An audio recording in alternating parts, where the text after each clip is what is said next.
লরম ছোড়ারা যদি একটু পরলবম দিয়া দেয়, ছোড়ারা যদি একটু কোনো টাকার লোভ দেখিয়া দেয়, এরা হলো ছোট জিয়া, এদের সিনসটা কম, এরা হলো একটু লোভী। ওই লরম সোনার মতো একটু কানের তলে চাপা পড়লে বাঁকা হয়ে যায়, ওই রকমই ছোড়ার ঘে কথার চাপে পড়লে এরা বাঁকা হয়ে যায়। ঠিক না বে ঠিক?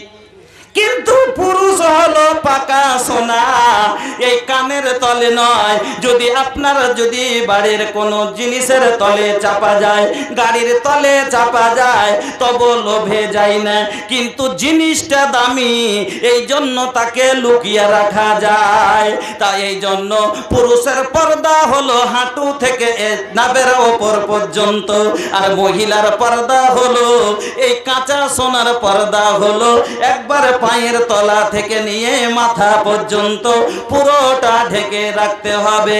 নবীজি বলছেন আদ-দুনিয়া কুল্লুহা মাতাউন ওয়া খায়রু মাতাইদ দুনিয়া আল মারাতুস সালিহা। দুনিয়াতে যত জিনিস আছে সবই তো হলো সামান, কিন্তু তার মধ্যে সব চাইতে দামি জিনিস, সব চাইতে দামি জিনিস হলো কি? আলমারাতুস সালেহা, সেটা হলো নেক মহিলা, সেটা হলো নেক নারী। আর বিনা পর্দাতে কোনো দিন নেক হওয়া যায় না। যাই বিনা পর্দাতে নেক হওয়া যাবে? তো সোনা আপনাকে উদাহরণ দিলাম, যত যে জিনিসটা দামি হয় তাকে অত বেশি যতনে লুকিয়ে রাখা যায়। ঠিক না বে ঠিক? যে জিনিসটা যত দামি তাকে ততটাই তালা দেওয়া হয়, তার শাটারটা অত মজবুত দেওয়া হয়। কেন? এই জিনিসটা কিনতে আপনার বাজারে দেখবেন একটা দোকানে পেঁয়াজ রসুন অনেক সামান রাখা আছে, কিন্তু রাতে গেলে একটা ঝাঁপ ঝুলিয়ে দিয়ে বাইরে চলে যায়। সোনার চাইতে শক্ত একটা জিনিস পাথরের দোকান আছে, একটা ঝাঁপ ফেলে না, বাইরে পড়ে থাকে। কিন্তু ভাইজান ওই দোকানে 1 কুইন্টাল নয়, হাজার হাজার কুইন্টাল গিট্টি পাথর পড়ে থাকে, তবে তার শাটার থাকে না। স্বর্ণকারের দোকানে মাত্র 1 পোয়া 2 পোয়া নয়, আপনার মাত্র 100 গ্রাম 50 গ্রাম স্বর্ণ থাকে, তাতে তালা পড়ে 3টা। তার কারণ হলো এই রোডের গোড়ায় পড়ে থাকলে তাকে নিবে না। আর যদি 1 কেজি কেউ পাথর নিয়ে যায় তাতে কিছু যায় আসে না, কিন্তু 1 গ্রাম সোনা যদি কেউ নিয়ে যায় অনেক টাকা বরবাদ হয়ে যাবে, অনেক কিছু চলে যাবে। বোনরে, সারা পৃথিবীর যত দামি জিনিস আছে তার মধ্যে নবীজি বলছেন সব চাইতে দামি জিনিস হলো নেক নারী। আমার মা বোন, আপনার স্ত্রী, আমার বাবার স্ত্রী, আমার স্ত্রী, আমার বেটি, এই জন্য আল্লাহ এত দামি জিনিসকে বাইরে ফেলে রাখতে চান না। ঠিক বুঝলেন? এই দামি জিনিসকে আল্লাহ চোরের নজর থেকে বাঁচাবে। চোর আছে না নাই? নাই।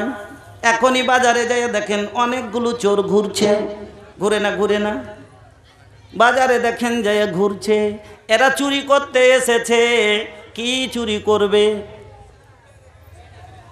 আর আমার বহিনেরাও খোলামেলা সামানের মতন হয়ে এসেছে रोडे। मेलों में घूमती है चेहरा है बेनकाब, मेलों में घूमती है चेहरा है बेनकाब, यूं हमारी माँ बहन की हुई आबरू खराब। এই জন্য মুখ দেখা যাচ্ছে, মাথা দেখা যাচ্ছে। আপনি বাজারে যান, এখন দেখতে পাবেন মাথার কাপড় ফেলে ফেলে তারা চলাচল করছে। আল্লাহ রে আল্লাহ, হোটেল में बैठे बैठे के करती है नाश्ता, आंचल गिरा के सर से ये चलती है रास्ता। होटल में बैठे बैठे के करती है नाश्ता, आंचल गिरा के सर से ये चलती है रास्ता, पर्दे के इनके सामने कोई कीमत नहीं रही, पर्दे के इनके सामने कोई कीमत नहीं रही, भी फातिमा से अब कोई औरत नहीं रही। नाम ফাতেমা পাওয়া যাবে কিন্তু আমল ফাতেমার মতো পাওয়া যাবে না, নাম খাদিজা পাওয়া যাবে পর্দা খাদিজার পাবেন না, নাম সুমাইয়া পাবেন ব্যবহার সুমাইয়ার পাবেন না। এই বাজারে যেয়ে দেখেন আমার বোনেরা কেমন ভাবে চলতে আছে। মাগো আমার বোনেরা শুনেলেন, যারা রাস্তাঘাটে এখন মুমফালি কিনে বেড়াচ্ছেন শোনেন, আম্মা আয়েশা বলছেন রাসূলের জামানায় আমরা মসজিদে নামাজে ফজরের নামাজে যেতাম, ফজরের নামাজে যেতাম, ফজরের সালাত আদায় করার পরে আমরা বাড়িতে যখন আসতাম আমাদের চিনতে পারতো না, কিসের কারণে বেমরুত হিন্দা এমন করে চাদরকে লেপটে নিতাম যে আমাদের কেউ চিনতেই পারতো না এটা কে গেল। নামাজে যেতাম তারপরও আমাদের কেউ চাদরের পরে যে এটা কে গেল এটাও চিনতে পারত না। আর আজ আজ সমাজে এত জেনা কেন, এত ব্যভিচার কেন? তার কারণ হলো এই বেপরদা, পর্দার গর্দা উড়িয়ে দিয়েছে। যদি তারা আমরা বেটিরাকে যদি 12-11 পর থেকে যদি আমরা বোরকাই পরে দিই পারি কিনা? ও বাজান 10 বছর পরে যেদিন আমার মেয়ে সাবালোকে পা দিচ্ছে তখন থেকে আমি ওকে বোরকার মধ্যে করে দিলাম। আমার মেয়ের চোখ ছাড়া কেউ কিছু দেখতে পায় না, হাতের তালা ছাড়া কেউ কিছু বলতে পারে না। তাহলে কোনো যুবকের ক্ষমতা নাই যে ওর গোড়াতে যাবে, কি বলবে যাইস নেবে, ওটা সালামের বেটি না হে সালামের মা হলে জুতা পড়বে।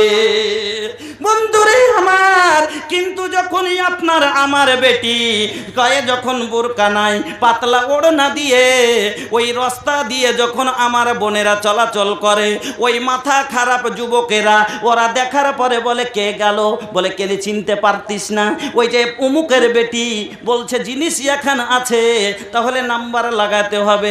কেমন করে নাম্বার পাবো?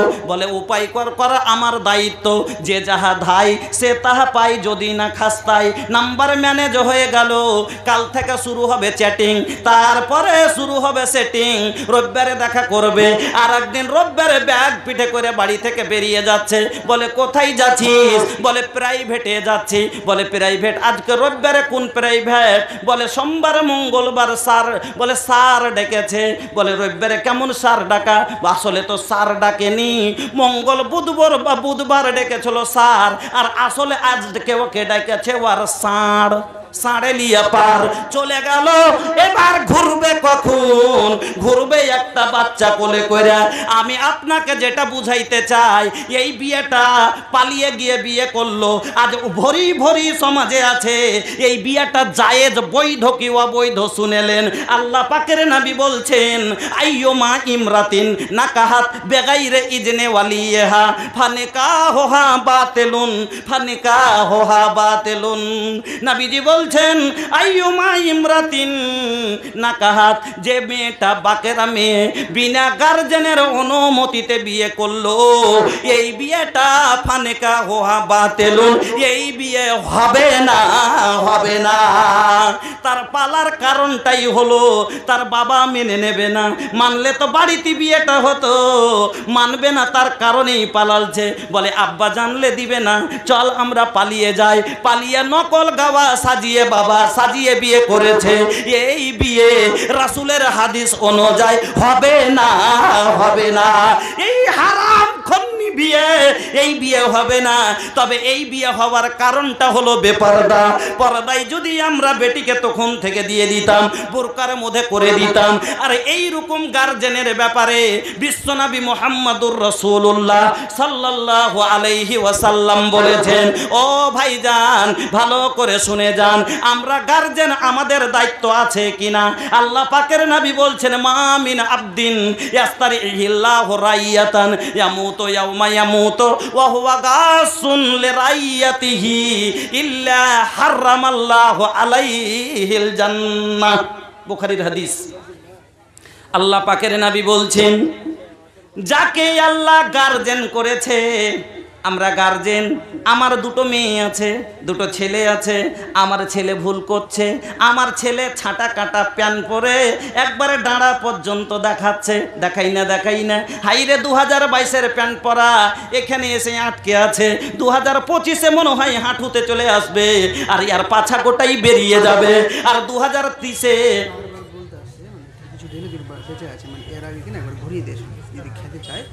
আচ্ছা, এর আগে খাওয়ার জন্য কিছু লোক গিয়েছিলেন, কিন্তু তখন মানে সুবিধা ছিল না, এখন কিছু খাবার বেঁচে আছে, জিনিসটাকে নষ্ট না করে যদি আপনারা একটু কম টাকা খেয়ে নেন, তো আপনাকে বললাম যে আপনার দুটো ফায়দা হবে, একটা পেটে আর একটা হলে আমলের, দুটো ফায়দা হবে, যান খেয়ে নেন।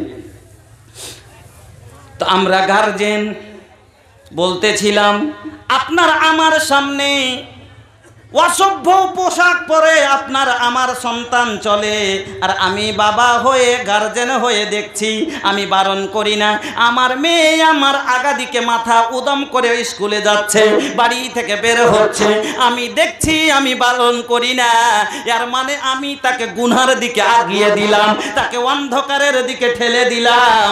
এই জন্য নবীজি বলছেন, এইরকম গার্জেন যারা হবে, এই অবস্থায় তার যদি মরণ হয়ে যায়, নবীজি বলছেন ইল্লা হারামাল্লাহু আলাইহিল জান্নাহ, এই রকম গার্জেনের উপরে আল্লাহ জান্নাতকে হারাম করে দিবে।